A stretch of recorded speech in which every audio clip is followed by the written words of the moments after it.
Jangan dulu berisik ya. Udah siap? Yuk.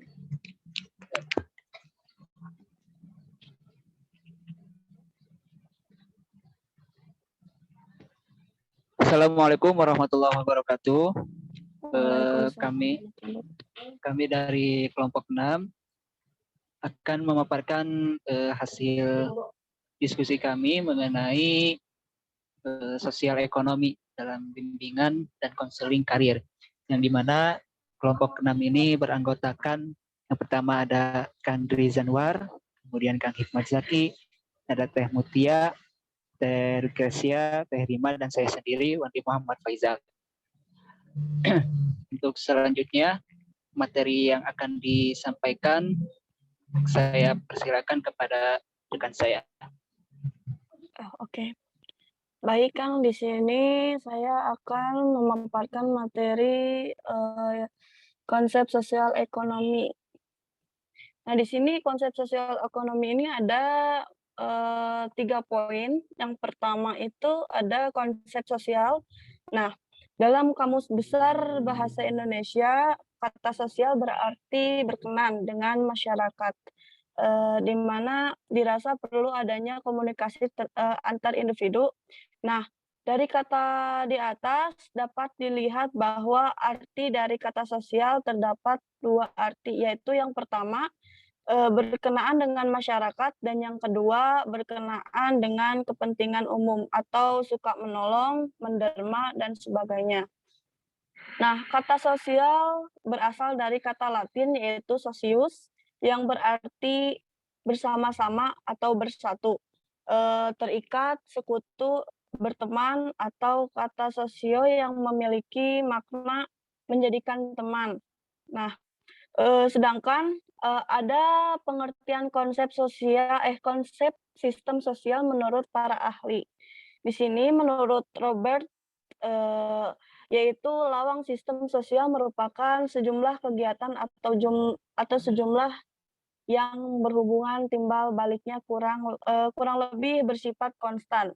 Yang kedua ada menurut Talcott Parsons, yang menjelaskan ada 4 persyaratan fungsional yang dibutuhkan oleh suatu sistem, yaitu adaptasi, pencapaian tujuan, integrasi, pola pemeliharaan. Nah, di mana adaptasi ini merupakan kebutuhan sistem yang berguna untuk menyesuaikan diri dengan lingkungan yang dihadapinya, dan pencapaian tujuan merupakan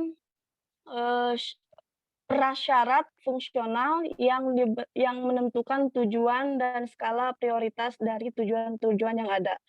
Terus ada integrasi. Nah, integrasi adalah suatu hubungan sistem yang dapat menciptakan suatu kesesuaian antara bagian dalam suatu sistem. Nah, terus ada pola pemeliharaan. Nah, prasyarat yang dibutuhkan sistem untuk menjamin kesinambungan tindakan dalam sistem sesuai dengan norma. Terus selanjutnya ada konsep ekonomi. Di sini kata ekonomi berasal dari kata Yunani yaitu oikos dan nomos. Nah, kata oikos memiliki arti rumah tangga, sedangkan kata nomos berarti mengatur. Maka ekonomi dapat diartikan sebagai aturan rumah tangga atau manajemen rumah tangga. Namun, rumah tangga pada ekonomi tidak hanya dalam lingkup keluarga, akan tetapi bisa berarti ekonomi desa, kota, hingga negara. Terus ekonomi juga sebuah cabang ilmu sosial yang berobjek pada individu dan masyarakat.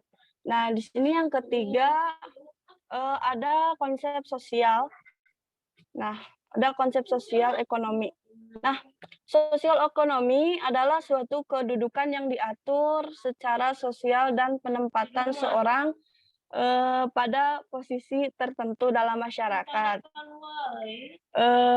Pemberian posisi itu disertai pula dengan sepakat hak kewajiban yang harus dimainkan oleh si pembawa status. Nah, di sini menurut Malo juga memberikan batasan yang tentang kondisi sosial ekonomi, yaitu merupakan suatu kedudukan yang diatur secara sosial dan menempatkan seseorang pada posisi tertentu dalam sosial masyarakat.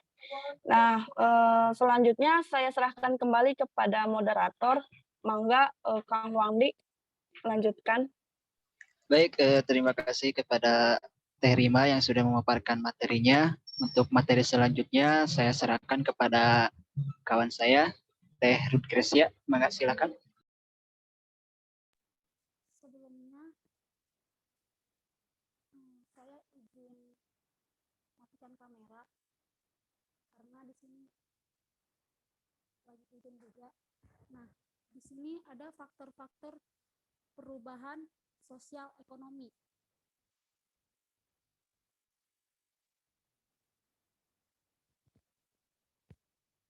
Yang pertama adalah Gak kedengeran suaranya.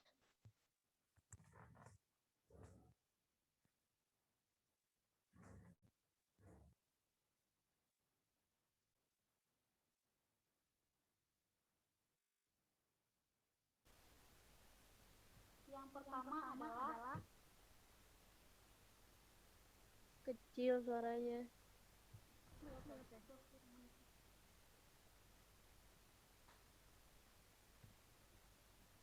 tingkat pendidikan, yaitu menurut Undang-Undang Republik Indonesia Nomor 20 Tahun 2003, Pasal 3, pendidikan bertujuan untuk mencerdaskan kehidupan bangsa dan mengembangkan manusia Indonesia seutuhnya, yaitu manusia beriman dan bertakwa kepada Tuhan Yang Maha Esa dan berbudi pekerti luhur, memiliki pengetahuan dan keterampilan, kesehatan jasmani dan rohani, kepribadian yang mantap dan bertanggung jawab, kemasyarakatan dan kebangsaan, yaitu melihat dengan tujuan yang ada di Undang-Undang RI Nomor 20 Tahun 2003, maka pendidikan diselenggarakan dalam jalur pendidikan sekolah dan luar sekolah.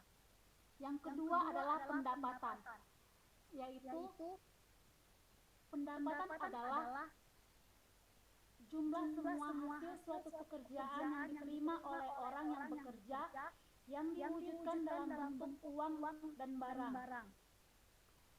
Yang ketiga adalah kepemilikan kekayaan. Kepemilikan kekayaan ini merupakan kekayaan yang berupa barang-barang yang memiliki manfaat guna untuk menunjang kehidupan ekonomi. Menurut Manginsi, pekerjaan adalah kegiatan yang dilakukan oleh orang tua berguna untuk memenuhi nafkah. Pekerjaan yang dilakukan berbeda-beda sehingga dapat menghasilkan perbedaan tingkat penghasilan. Yang terakhir adalah jenis-jenis pekerjaan. Jenis-jenis pekerjaan ini menjadi penentu dari status sosial ekonomi karena dengan melakukan pekerjaan, kebutuhan dan keperluan dapat terpenuhi perekonomian dan kepuasan. Baiklah, selanjutnya diberikan kepada moderator. Ya, baik, terima kasih kepada saya yang telah memaparkan materinya. Kemudian materi selanjutnya akan disampaikan oleh saya sendiri, yaitu mengenai perubahan sosial ekonomi. Untuk slide selanjutnya, Teh. Nah, ada beberapa pendapat yang mengenai definisi perubahan sosial ekonomi. Di antaranya, yang pertama itu menurut McIver. Menurut McIver itu perubahan sosial adalah sebagai perubahan dalam hubungan sosial atau sebagai perubahan terhadap hubungan keseimbangan sosial.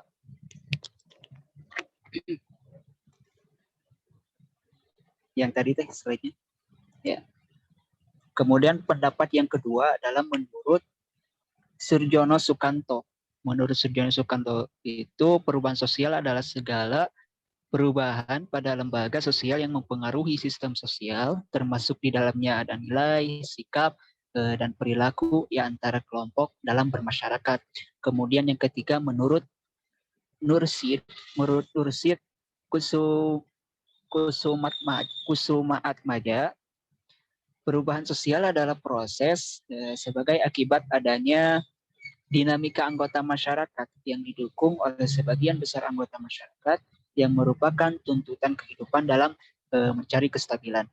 Nah, dari pengertian di atas yang tadi dapat ditarik kesimpulan bahwa perubahan sosial adalah perubahan yang terjadi pada kehidupan bermasyarakat. Nah, perubahan ekonomi ini terjadi apabila kehidupan secara ekonomi mengalami perubahan. Kegiatan ekonomi seseorang akan berbeda antara satu orang dengan orang yang lainnya. Di antara perubahan tersebut adalah jenis pekerjaan dan gaji yang berbeda sehingga membawa perbedaan tentang perubahan ekonomi. Misalnya pekerjaan yang lebih baik dengan pendapatan yang lebih tinggi akan membawakan kehidupan yang lebih baik lagi dalam ekonomi. Kemudian selanjutnya ada peningkatan sosial ekonomi. Slide selanjutnya teh. Nah, sosial ekonomi di sini adalah hubungan dinamis dalam masyarakat yang berkaitan dengan mata pencaharian dan perolehan pendapatan. Kemudian perekonomian masyarakat juga dapat dilihat dari adanya gejala-gejala upaya penentuan kehidupan masyarakat atau kehidupan manusia gitu. Kemudian pemenuhan kebutuhan hidup tersebut dapat meningkatkan sosial ekonomi masyarakat di sekitar. Nah, menurut Parsons, kehidupan sosial masyarakat itu dipandang sebagai suatu sistem sosial, yang artinya kehidupan tersebut harus dilihat sebagai suatu keseluruhan atau totalitas dari bagian-bagian atau unsur-unsur yang saling berhubungan dalam kesatuan. Sistem sosial yang dijelaskan oleh Parsons itu melalui 4 subsistem yang menjelaskan fungsi-fungsi utama di dalam kehidupan masyarakat yang sering disingkat dengan skema AGIL ya. Hal ini digunakan agar masyarakat dapat bertahan. Di antara AGIL tersebut, yaitu AGIL itu, yang pertama, yang A itu adalah adaptasi, yaitu sebuah sistem yang harus menyesuaikan diri dengan lingkungan dan menyesuaikan lingkungan itu dengan kebutuhannya. Kemudian yang kedua G, goal attainment atau pencapaian tujuan, yaitu sebuah sistem harus mendefinisikan dan mencapai tujuan utamanya. Yang ketiga yang I, integration atau integrasi, yaitu sebuah sistem yang harus mengatur antara hubungan yang menjadi komponen.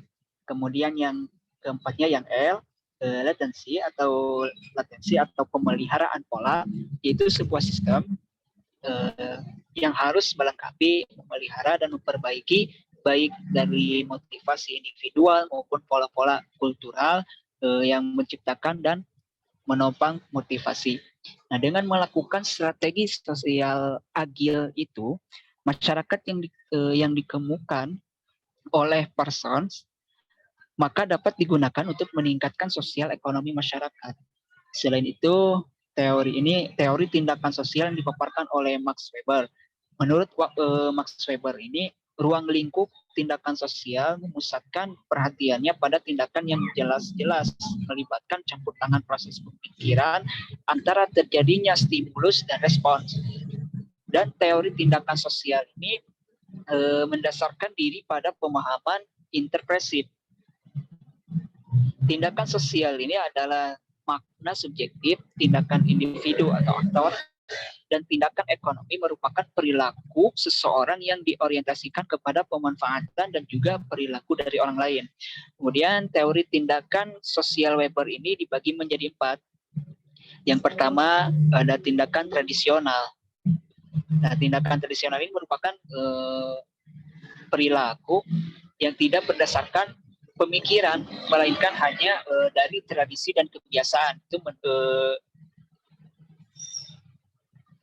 faktor sosial Weber Max ya, yang pertama tindakan konvensional, yang kedua ada tindakan afektif, merupakan perilaku yang berdasarkan emosi atau nafsu atau sentimental. Kemudian yang ketiga, tindakan orientasi nilai atau sering pula disebut rasionalitas nilai, yaitu merupakan perilaku yang berorientasi tujuan kepada tujuan, tetapi mungkin bukan rasional. Agama dalam hal ini sumber utama dari rasionalitas nilai.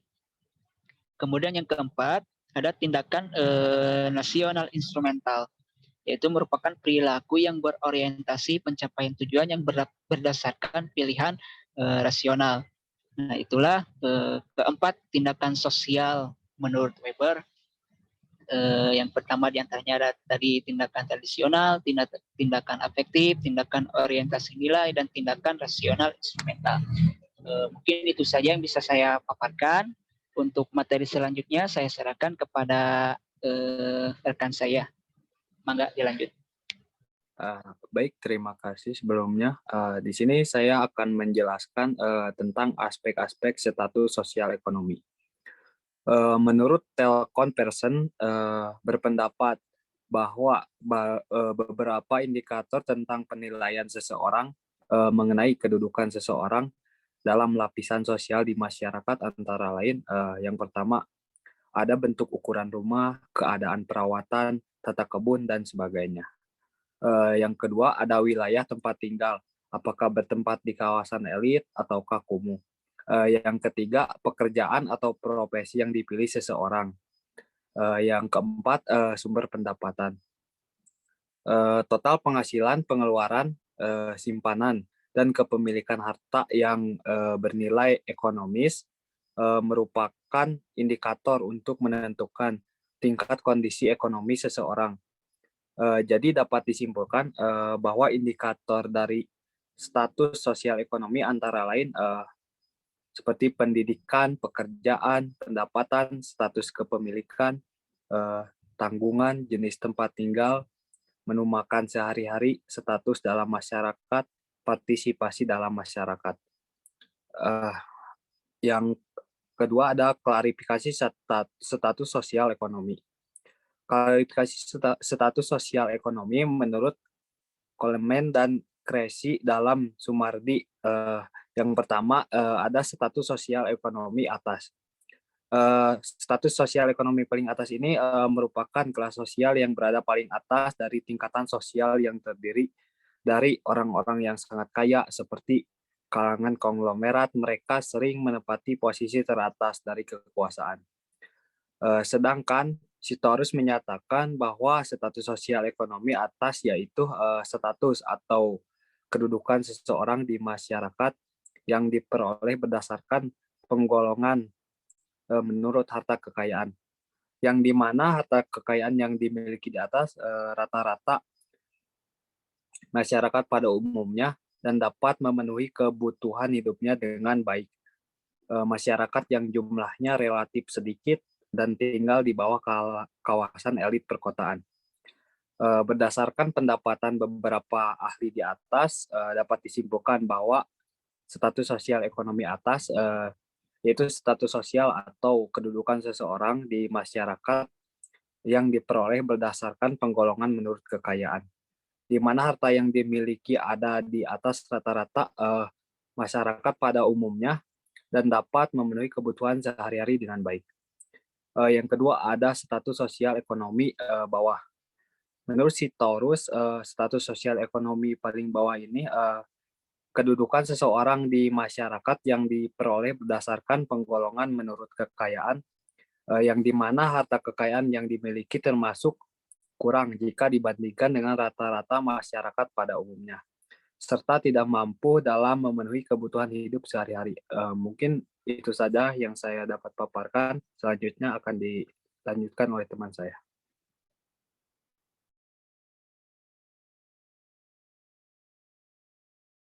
Oke, baik, terima kasih yang telah memaparkan materinya. Untuk materi selanjutnya akan dipaparkan oleh rekan selanjutnya. Maka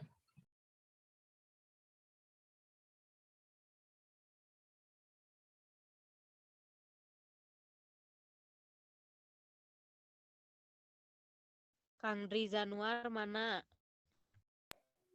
Hadir, bentar.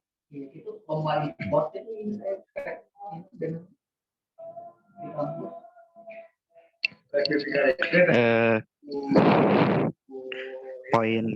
poin ini teh tingkat status sosial.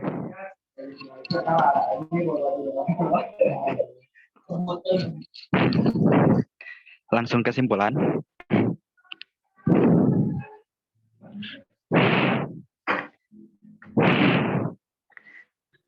Ada tingkat status sosial ekonomi Kang belum dibahas. Nah, itu. Yang selanjutnya, tingkat status sosial ekonomi.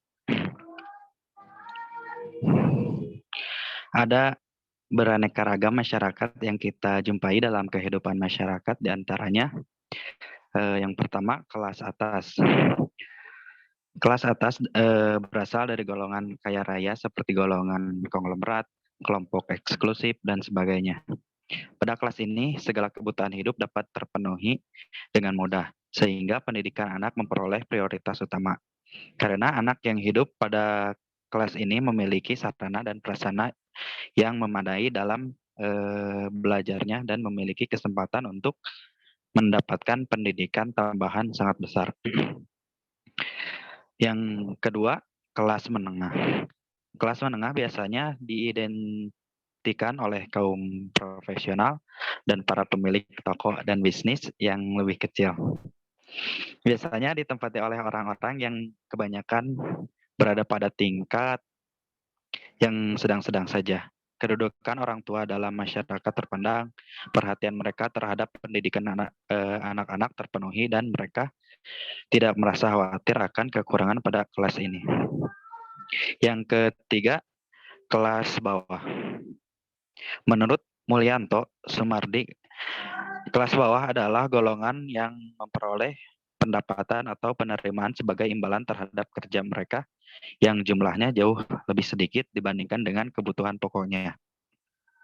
Mereka yang termasuk dalam kategori ini adalah sebagai orang yang miskin dan kehilangan amunisi dalam merangkuh keberhasilan yang lebih tinggi. Golongan ini antara lain pembantu rumah tangga, pengangkut sampah, dan lain-lain. Yang selanjutnya, yang B, status sosial ekonomi bawah. Yang pertama, metode objektif. Ditentukan berdasarkan kriteria objektif antara lain jumlah pendapatan, lama atau tinggi pendidikan, dan jenis pekerjaan. Yang kedua, metode subjektif. Dalam metode ini, golongan sosial dirumuskan menurut pandangan anggota masyarakat menilai dirinya dalam hierarki kedudukan dalam masyarakat itu. Yang ketiga, metode reputasi. Metode ini dikembangkan oleh Lloyd Wardner. Dalam metode ini, golongan sosial dirumuskan menurut bagaimana masing-masing anggota masyarakat menempatkan dirinya dalam stratifikasi masyarakat tersebut. Kesulitan golongan itu sering tidak sesuai dengan tanggapan orang dalam kehidupan sehari-hari yang nyata tentang golongan sosial masing-masing. Yang selanjutnya saya kembalikan ke moderator. Baik, terima kasih Kang Dri yang telah memaparkan materinya. Untuk materi selanjutnya akan dipaparkan oleh rekan saya. Langsung aja Kang atau ditunggu aja? Ini mah pasti panjang sih, rada panjang. Kalau bisa mah sesingkat mungkin lah, bisa gak teh? Oke.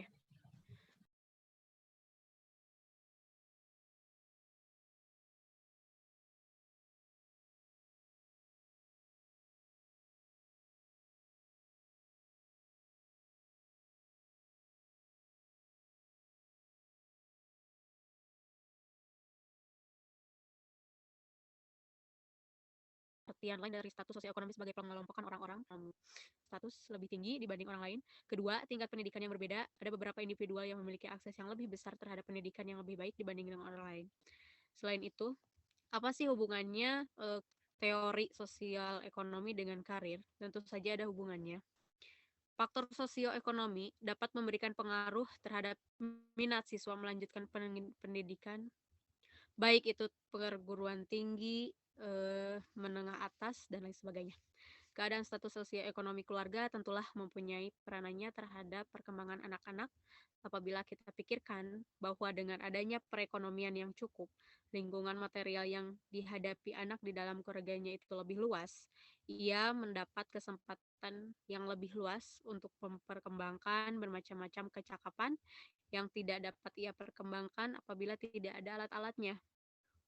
Hubungan orang tua hidup dalam status sosioekonomi serba cukup dan kurang mengalami tekanan-tekanan fundamental seperti dalam memperoleh nafkah hidupnya yang memadai.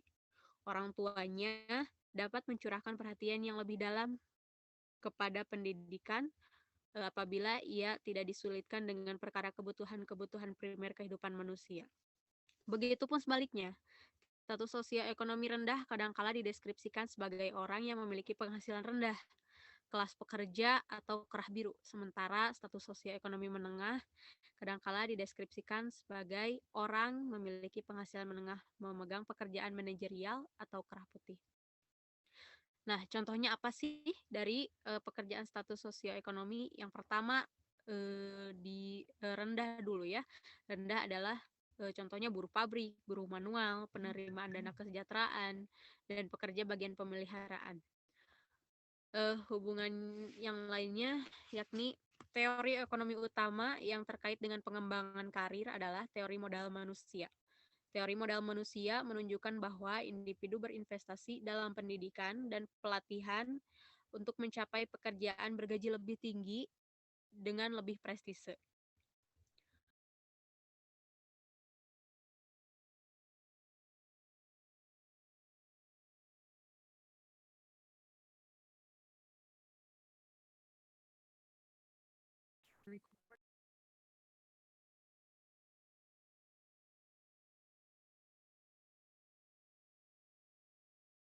Sudah teh atau belum?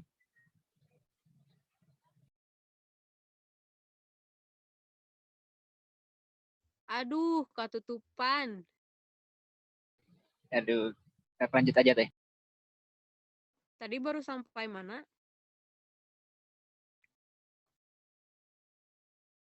Baru Udah sampai yang angkat aja. Sampai yang siap, tadi. siap. Iya, iya.